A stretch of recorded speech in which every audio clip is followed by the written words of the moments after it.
আসলে সত্যি, আসলে আমার এই অদ্ভুত স্বপ্নটা কোনোদিনও পূরণ হবে না।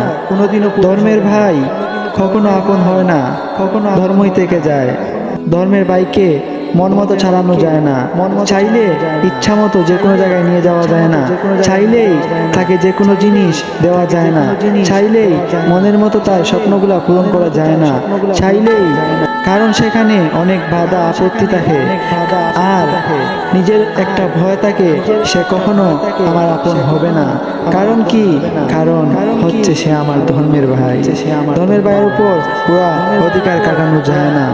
মায়ের পেটের ভাই হইলে তখন অধিকার কাটানো যাইতো, যেমনি খুশি তেমনি চালানো যেত, তাতে কোনো সমস্যা হতো না। আর ধর্মের বাইরের উপর অধিকার কাটাতে গেলে অনেক কিছু ভাবতে হয়। তাই আজ থেকে আমার এই অদ্ভুত স্বপ্নটাকে আমি কুরবান দিলাম। আজ থেকে বুঝতে পারছি ধর্মের ভাই কখনো আপন হয় না।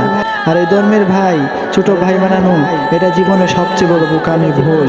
আজ থেকে আমি এই স্বপ্নটাকে কুরবান দিলাম।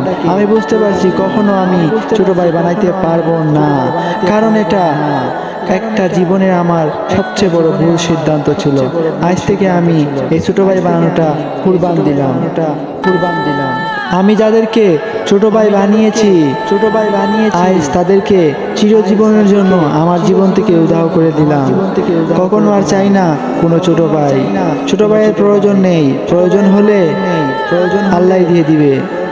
আর জোর করে কোনো ভাইয়ের অধিকার নিতে যাইব না, কোনো ভাইকে ছোট ভাই বলে দাবি করব না, কারণ বুঝতে পারছি এই জীবনে ধর্মের ভাই কখনো আপন হয় না। আল্লাহ, তুমি আমার এই অদ্ভুত স্বপ্নটাকে একদিন কল্পনাতে পূর্ণ করে দিও। কিচ্ছু চাই না। সব ছোট ভাই সব ভালো থেকো। পৃথিবীর প্রতিটা বড় ভাইকে বলি, প্রতিটা ছোট ভাইকে মন দিয়ে ভালোবাসেন। একটা ছোট ভাই স্বপ্ন, অনেক সম্পদ, তাকে স্নেহ মমতা ভালোবাসা দিয়ে বড় করে তোলেন।